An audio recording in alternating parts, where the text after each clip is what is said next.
Hey, what's up there, YouTubers? It's me again, Brian, aka Gamer55551, and I am back with a My 2 Cent video for this week, for the week of November 15th to the 21st, though. We're about 1 week away from Black Friday, though, and hopefully for me, I'm going to take another shot, see if I can get a PS5 on Black Friday. I know the odds are probably slim, and they're pretty much, because it's been very difficult to even find one. I can say the same thing for an Xbox Series X as well, although luckily I got the S, and I'm happy with what I have as well on that, though. But it's going to be worth a shot. I'm going to give it a try and all. But anyway, we got 4 stories to cover, including a leak that's been put out from Capcom. Apparently, a bunch of hackers put out some very, some information and all that stuff. Some of it good, not so great for this information to be leaked. We also have a statement from Microsoft in regards of the future of Bethesda games on other systems now that Microsoft now owns Bethesda and ZeniMax and all the other studios they own. We also have a response from the developer of the remake of 13 that basically responded to how the game was poorly received, ranging from the visuals to even some of the technical issues. And of course, we had a story from last week where apparently there was a major police scare at a studio of Ubisoft, I think it's Montreal, Quebec, Canada, though. And of course, for all these stories, though, if you're interested in what I'm talking about, I'll have a link down in the description down below, and you can click on the link and check out some of these stories, though. But before we get started, though, we'll do a quick run now as what I like to call the quick My 2 Cents. These are stories where they caught my attention, though, but I'm not going to go into a huge amount of details or anything like that. The first one is the fact that Ubisoft has now revealed its post-launch or season pass for the upcoming game Immortal Phoenix Rising. Some of it is new story content, including one that takes place in what looks like a setting taking place in China, though, which is kind of odd, but also at the same time interested nevertheless.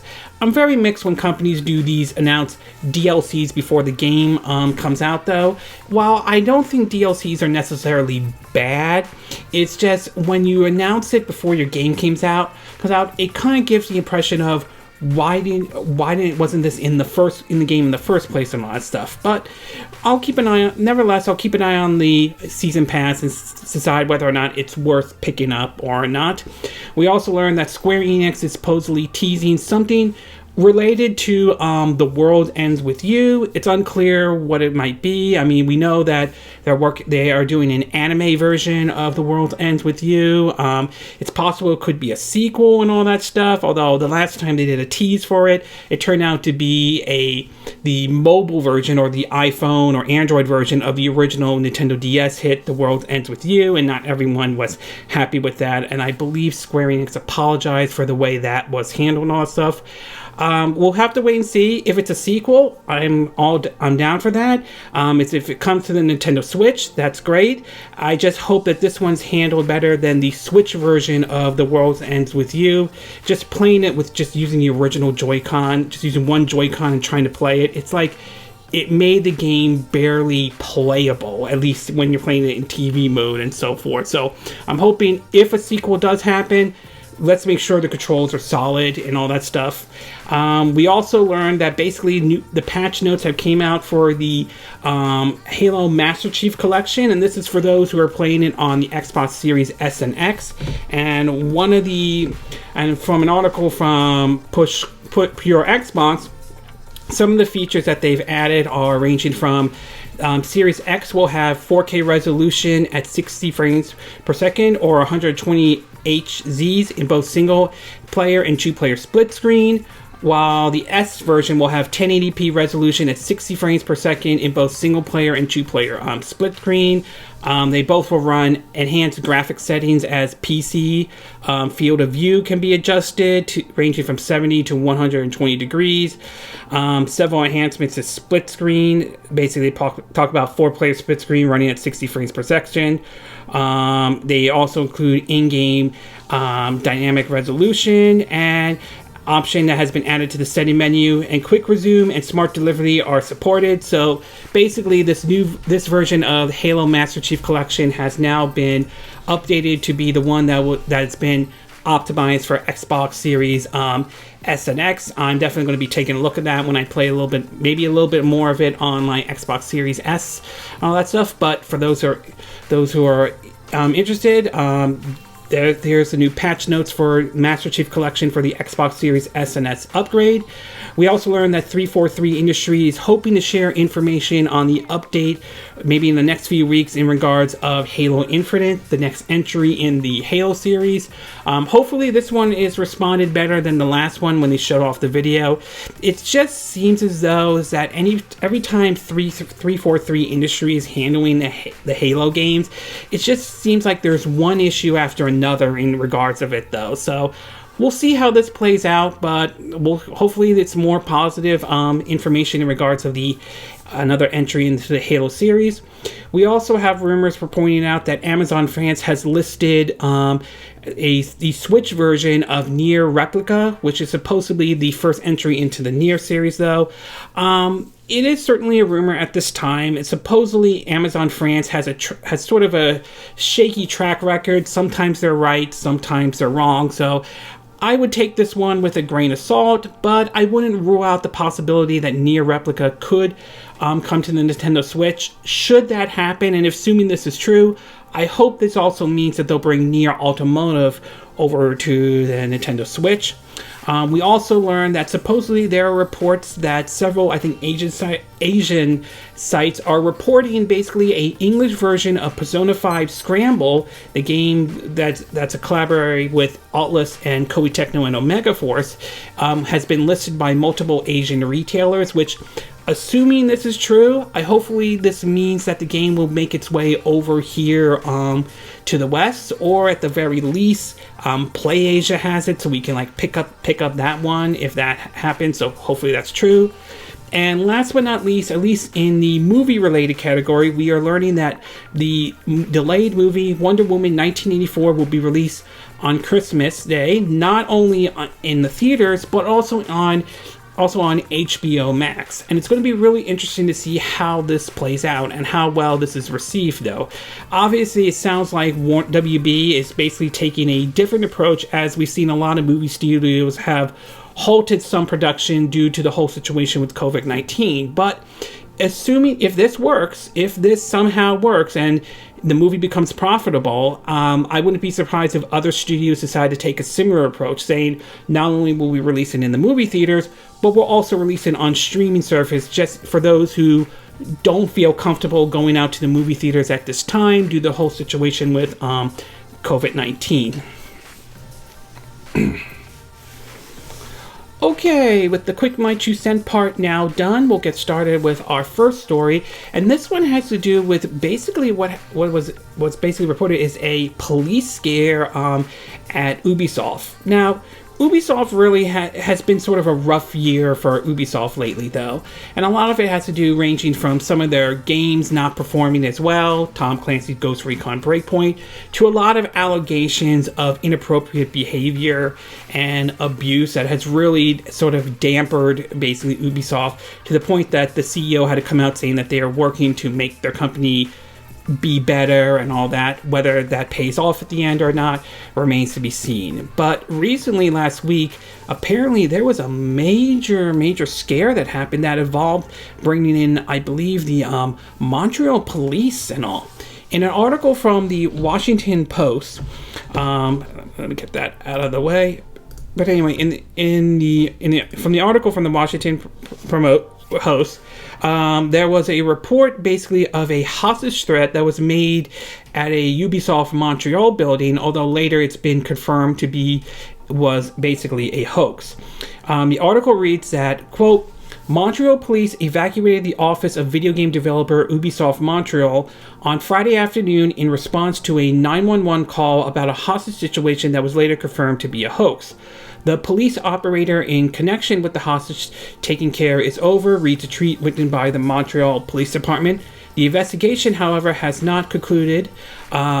Police are looking into the source of the 911 call, though. Ubisoft Montreal has took to Twitter following the event to express their gratitude to the police's quick and professional response and for their support and kind words the company has received. Though the statement reads that, quote, following the report of an incident in the studio earlier today, this was on November 13th, we are relieved to confirm that all of our team members in Ubisoft Montreal are safe and have been evacuated from the premises, reads an additional statement from Ubisoft to the Post. We committed to the strength and solidarity of all of our team members in this complex and stressful situation. We are grateful for prominent response of the police and local authorities. We will continue to provide our team with all the necessary support to cope with this traumatic event, though. Earlier on Friday, police coordinated off an area near the corner of Avenue Saint Viateur and Saint Laurentin and urged the public to stay away from the Mile End district near the studio. Local media reported details of a possible hostage situation. With tactical units arriving on the scene, the police evacuated a large number of people remaining both inside and on the building roof before determining there was no threat. Earlier reports from TVNA touched off concerns when it suggested a hostage situation, spawning reactions online from Ubisoft employees and those in and around the video game industry. Video footage from the scene showed a large number of people gathering on the building's roof with what appears to be a barricaded blocking doorway to the building, which houses multiple businesses besides Ubisoft. It points out that Ubisoft Montreal employees have been working remotely from home during the COVID-19 pandemic, with some recent returning to the office on a volunteer basis. And from what I've also read in terms of and firstly from a site called MLT Blog, they point out that if this is a hoax, which is sounding more and more likely that this is a hoax and all that stuff, according to what would be described under the Canadian Criminal Code, it reads that local experts. It basically says that the perpetrator of the Ubisoft hoax could face several charges and serious consequences as a result of their actions. Though they said, according to the Canadian Criminal Code, the hoax perpetrator has committed a public mischief and are liable to imprisonment for a term no exceeding 5 years. Everyone commits public mischief who, with intent to mislead, cause a peace officer to enter on or continue an investigation by reporting that an officer has been, an offense has been committed when it has not been committed. The criminal code status, though. So, I mean, I'm glad that the employees were not harmed or anything like that. I mean, yes, Ubisoft has their shares of issues, but the employees should not be. I'm just glad that the employees were not harmed in this. And this, I will say, is a very deplorable situation if it turns out to be that this was a hoax. What the reason behind this hoax was, who knows? It could be someone disgruntled at Ubisoft for many reasons, but whatever it was, I mean, this is unacceptable if someone is pulling this kind of a prank. This is just as bad as the whole situation with swatting, where some people who play multiplayer games call the police against someone else just because either they said something online or something like that. I mean, I do hope that whoever did this, hopefully they face the consequences for their actions, because this is truly deplorable and unacceptable indeed, especially to do something like this, though. Even if you're not a fan of Ubisoft, even if you don't agree with some of their practices, so this should not be supported and this should be outright condemned. So overall, glad the employees are safe. Gladly this situation ended without any major incidents, and assuming the reports are true that this is a hoax, which it sounds like it does, I hope whoever was responsible for this pays the price for what they did, and hopefully they pay the price for the consequences the situation that they created. Okay, we're going to take a quick break. When we get back, we'll get to part 2, and this one has to do with the developers responding to how the remake of 13 didn't exactly sit very well with everybody, and they had to recently issue a statement. So we'll take a quick break, and we will be right back.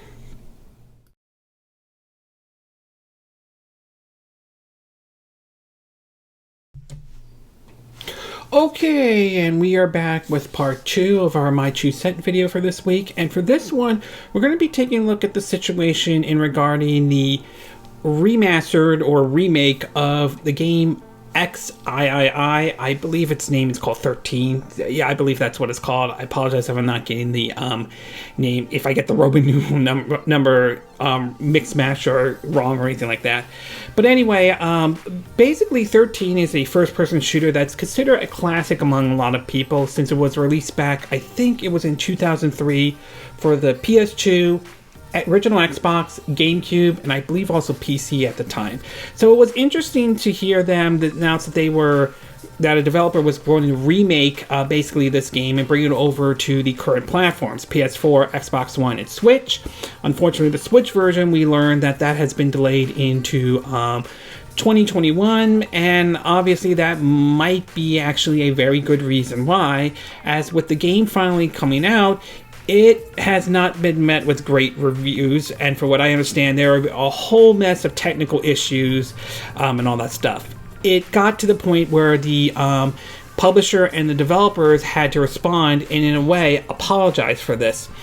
In an article from Destructoid, it reads that, quote, publisher Microid, MICROIDS, and developer Playmagic has issued an apology for the launch of the first-person adventure 13. The remake of the classic PS2, Xbox, and GameCube release arrived on PS4, PC, and Xbox One last week, only to disappoint fans with a myriad of technical issues and a dramatic visual redesign and subpar gameplay. In a joint statement, the developers and publishers offer an apology to fans for the final product, citing the ongoing COVID-19 pandemic as having an impact on game development in numerous ways, while promising multiple fixes and free in-game content to arrive down the line. We hear you loud and clear. The legitimate criticism and disappointment, begins the statement. First and foremost, we would like to offer our most sincere apology for the game's technical issue. In its present state, 13 did not meet our quality standard, and we fully understand players' frustration. The pandemic has impacted the game's production on many levels. Pivoting to homework from the team has added unexpected delays in development schedule and QA process. We hope we would be able to provide a day one patch fixing all the issues, but the development of this update is taking more time than expected. We are aiming to please all of the 13 fans, and we work relentlessly to achieve our goal.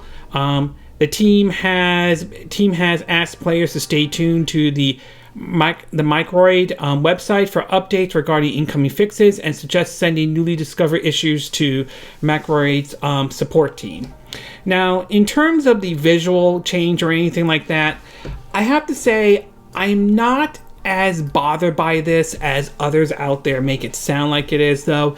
I will admit that I do wish that they either kept. Don't disagree that maybe they should have kept the original comic book design, or at least offer the option to go to the original design to the new design, much like I think they kind of did this similar to the Halo Master Chief Collection, where you could, for some of the games, Halo games, you could switch between the original look and the new look and all that stuff. But I'm not as bothered by the new look. But the technical issues, I think is the big problem right there, and the fact that they released this game in the state that it is unacceptable, though. Now, some would argue, well, COVID-19 has thrown a wrench at a lot of things and may have caused some of the problems to this, which I will admit there is truth to that argument. Yes, COVID-19 really has put a hamper on a lot of things, from our regular daily life to even workforces, and game development is not excluded from this in any way. So yes, it is true that COVID-19 certainly had an impact. That said, it would have, and I've heard this argument before, I think it would have been better to at least delay the game to basically try to iron out the areas, though, before shipping it out in this state, though. This is just comes off as ship it, broke it now, and patch it later attitude that not everybody is, or should I say a lot of people are getting really sick and tired of this, though. And I think for them to ship it at that state is unacceptable. We'll see if they end up fixing it. Hopefully they do fix it and it provides, and it is in a better state than it is right now. And hopefully if the Switch version, when the Switch version does come out though, hopefully that means that they take any of the issues that emerged from the PS4, Xbox One, PC version and apply it to the Switch version to make sure that runs as smooth as possible onto the Nintendo Switch. Of course, it could always turn into that Alien Colonial Marine situation where after the PS3 and 360 version bombed and PC version bombed so hard to the point that they just canceled the Wii U version altogether. It wouldn't be surprising me if they pull something like that. I'm not sure they'll do that, but we'll have to wait and see. But overall, while it's understandable that COVID-19 certainly threw a wrench at this, though, it's still inexcusable for them to launch the game in the state that it was in right now. I do hope the game does get fixed, and I do hope that when the Switch version does come out, and I'm hoping it still does come out, that we have a version on the Nintendo Switch that runs properly, and it doesn't run like the versions that we see right now, that are currently out there right now for the PS4 and Xbox One and PC at this time. Okay, we're going to take a quick break, and when we get back, we'll get to part 3. And this one has to do with Microsoft responding to, in regards of the future of Bethesda games outside of the Xbox system. Plus, we also now have an update, somewhat of an update, in regards of Doom Eternal for the Nintendo Switch. So we'll take a quick break, and we will be right back.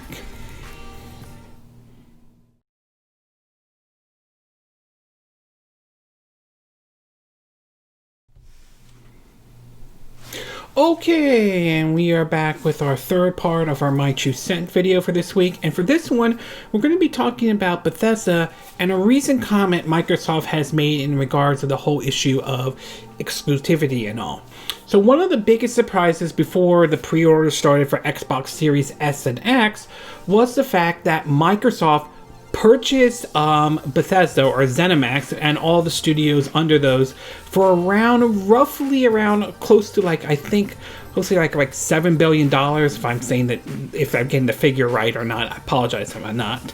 And this kind of surprised a lot of people in this and what this means with the future of Bethesda games going forward. Many speculated that basically that by Microsoft buying it, though, it means that future entries into like the Fallout, Dishonored, Evil Within, maybe just only on the Xbox Series S and X. Others believe that it's possible that Microsoft could basically bring them over to still continue to bring them over to other systems as well and not make it exclusive to their system at all.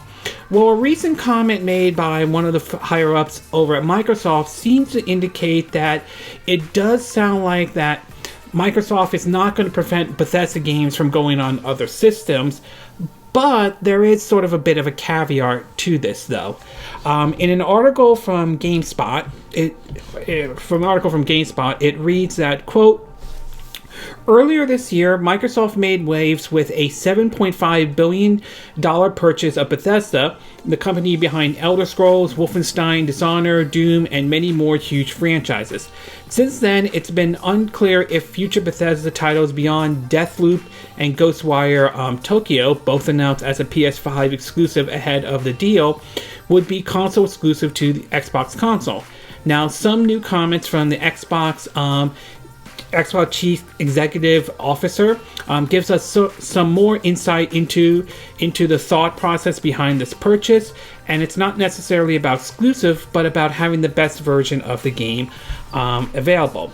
Speaking during the Jefferies Interactive Entertainment Virtual Conference, which was translated by Seeking Alpha and then picked up by GEMATSU, Strata talked about Bethesda's purchase and how it fits with their larger plan. Strata said that they are highly encouraging cross-platform play, and that's better for them if everyone is succeeding. Classic rising tide lifts all boats, he said. They are continue saying, Strata, if I'm saying the name correctly, digs into some long-term plans and says, we do not have intention of just pulling all Bethesda content out of Sony or Nintendo or otherwise. However, even if these games do come to other systems, he believes they'll be at their best and sometimes arrive earlier on Microsoft's platform. What we want is what we want that content in the long run to be either first or better or best or pick your differences experience on our platform, he says. We want Bethesda content to show up the best as on our platform. He said that it's not at point about being exclusive or having an adjusted content roadmap compared to the competitors, but if you think about something like Game Pass, if it shows up best on Game Pass, then that's what we want to see, and we want it to drive our Game Pass subscription base through the Bethesda pipeline, Strata says. So again, I'm not announcing pulling content from the platform one way or the other, he continues, but I suspect you'll continue to see us shift towards a first or better or best approach on our platform. Because this purchase will not be finalized until 2021, Microsoft and Xbox staffs are currently limited in what they can say about future plans. It's likely that more details will come to light in the next year. Earlier, Bethesda's Todd Howard said it was hard to imagine Elder Scrolls 6, if that's the right, I believe so, Elder Scrolls 6 being an Xbox exclusive, and now it sounds like it may not be.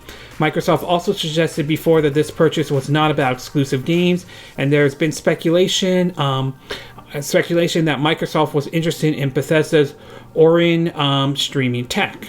So if we're reading this correctly, though, and assuming this is 100% correct, it sounds like as though that despite this purchase, Microsoft is not going to prevent, say, like Doom Eternal, which I'll get to in a minute, it's supposedly coming to the Switch, or a Wolfenstein 3 or Evil Within 3, possibly if those games do exist, coming to the PS5 or maybe the Switch, depending on if they can get it to run properly on that system. That said, it does seem to indicate that it's more than likely we're going to see these games first appear on, the Xbox Series S, along with Game Pass and possibly PC, before making its way over to to another system. And I think that's the approach, based on what I'm reading. It's the kind of approach Microsoft is going with this purchase of Bethesda, meaning that if it's possible, if you want, they're saying the best version, this is the version to get, and so forth. Now again, I'm somewhat okay with this, depending on how this is being approached. If we're talking about something like you'll get it a year later, but if you get our version, you'll get a skin or something like that, I'm not as bothered by that as much. But if it's one of those, if you want the best version, you got to get the Xbox Series S or Game Pass or PC version, because we have this exclusive story content that cannot be available on the other systems. That I could see as much more of an issue, though, if Bethesda pulls something if Microsoft and Bethesda pulls something like that. But if it means that we gotta wait a year for say if Elder Scrolls 6 comes out first on Xbox Series S and X, and then we have to wait several months or a year or so for it to come out on the PS5. Again, maybe the Switch, depending on whether or not they can get it running properly on the Switch, then I'm not as bothered by that in any way. I mean, I definitely can see Microsoft and Bethesda taking that kind of approach and all that. Will that appeal will this please everyone? Probably not, though, but it is what it is. Microsoft owns Bethesda now, so they can choose what direction they want to go. As far as assuming they stick with this direction, I'm not bothered by this if we have to wait a year to play something Elder Scrolls 6 on PS5 or something like that. And before we end this video about Bethesda, we do want to talk about one other game that has recently been popping up in regards of the Switch version of basically Doom Eternal. Now, that game has sort of been in kind of limbo. Mostly some of it is because, COVID-19 has thrown development to the loop. But there has been reports earlier that seem to have come out indicating that some people have received calls from GameStop where they have pre-ordered the game, where it seems to indicate the game has been canceled, making people kind of wonder if basically they just pulled the plug on it. Well, recently, after that story started to fly around, Bethesda recently made a response to this, and it seems to be that's not entirely the case. The game isn't canceled, it's just the physical version has been canceled. So in an article from Destructoid, it reads that, quote, as Nintendo Switch owner eager to wait to rip and tear through Doom Eternal, new information from publisher Bethesda suggests that the hellish shooter sequel physical edition may have been canceled. Flags were raised after GameStop started automatically refunding all customers who have pre-ordered a hard copy of Doom Eternal for Switch. Gaming news site IGN then received the following statement from Bethesda. And the statement reads that, quote, while Doom Eternal is 100% on track for an immediate digital-only release on Nintendo Switch, the absence of a physical release at retail result in canceling pre-orders. Affected customers will receive full refunds and should contact their preferred retailers for more information. Bethesda also noted that more information would arrive later this month. We'll have to wait and see whether the publisher just means an official announcement of the cancellation, an actual release date, which I'm hoping that's soon, or plans for the bloodiest adventure to arrive on the Nintendo platform. Either way, Doom Eternal is tentatively expected to launch on Nintendo Switch late 2020, which almost 2020 is almost over and all that stuff. So basically, if what Bethesda is saying is correct, it looks like the Switch version of Doom Eternal has not been canceled, even though we have not yet seen any footage whatsoever of the game running on the Switch. But as far as the physical version goes, basically that means that it's only going to be available digital. So the physical version has been canceled. Kind of mixed on this decision, though. I mean, great that they're bringing it over, but a little disappointed that the physical version is canceled and all that stuff, because I would have liked to see an actual cartridge of me, like, you know, putting it in the Nintendo Switch like they did with the first Doom and all that stuff. But it is what it is, unfortunately. I know it's not the answer excuse me. I know it's not the answer everybody wants, especially for those who are looking forward to picking up Doom Eternal for the Nintendo Switch. But the one bright spot out of this is that it's still coming to the Nintendo Switch. It's just that it's going to be the digital only version. Whether that means they'll release it, you know, just buy it from the Nintendo eShop, or it's going to be like they did with Control, which is basically a streaming version, which I'm not 100% sold on that approach. That, of course, remains to be seen. Okay, we're going to take a quick break. When we get back, we're going to get to part 4, and this one has to do with a massive leak that has come out from basically someone releasing information from Capcom and all. So we'll take a quick break, and we will be right back.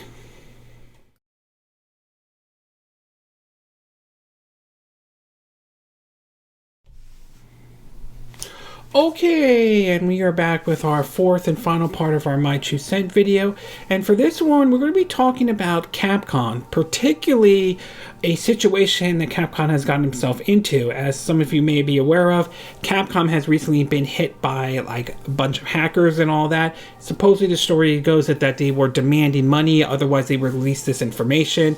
So far, Capcom has not done anything like that, and supposedly they're working with authorities in both in Japan and in the United States to track these hackers down. But in the meantime, it seems that a lot of information has started to come out from it, ranging from some people's information that should not be out there to even possibly potential leaks of games and all. Particularly some of the games, including some of the Switch exclusives like Monster Hunter Rise and Monster Hunter Story 2. According to several articles regarding this, one from Game Rant has pointed out that supposedly that there may be a game for the PS4 and Switch regarding the Great Ace Attorney that supposedly supposed to be announced for PS4, Switch, and PC at some point in April 2021, with a planned July 21 release date.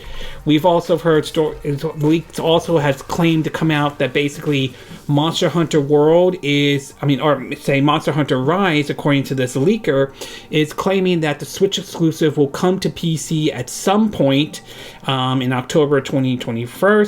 It also points out that Monster Hunter Stories 2 supposedly has a PC port in the work, and that it basically seems that we could see also a bunch of stuff like online co-op, PvP, DLC expansion, free content updates, microtransactions, excuse me, and amiibo support. It also points out about the possibility we could get something related to Resident Evil 8, supposedly something similar to what Capcom did with Resident Evil 7, with Resident Evil 7 beginning our demo, and supposedly a current gen version of Resident Evil 8 might be in the works and all that stuff.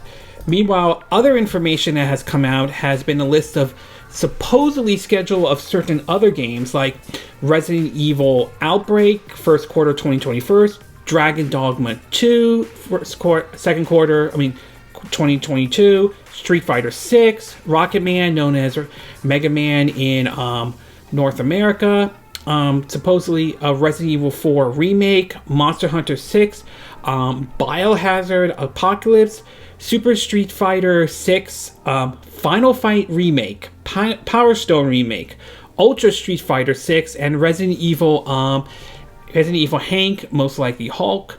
From the article from IGN, they are reporting that some of their sources are confirming that some of these games are legitimate, including Dragon Dogma 2 and Street Fighter 6, but could potentially be outdated. Many other games in the leaks are listed under basically code names, to be exact, and I think there are several of them that were listed as sort of like code names as well, such as I think a Switch title called Guillotine, Guillotine,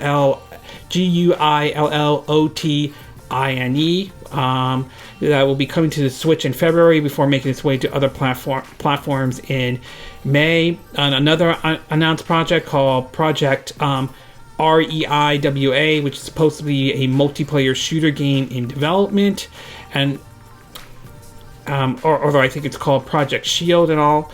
Now, it is important to point out none of this information has been confirmed at this time. While it's possible this leak or this list could be true, it can also be false and made up as well. As much as I am open to the idea of a remake of the classic 1990s brawler Final Fight, that would be really nice, as long as it's not anywhere near Final Fight Streetwise was when that came out.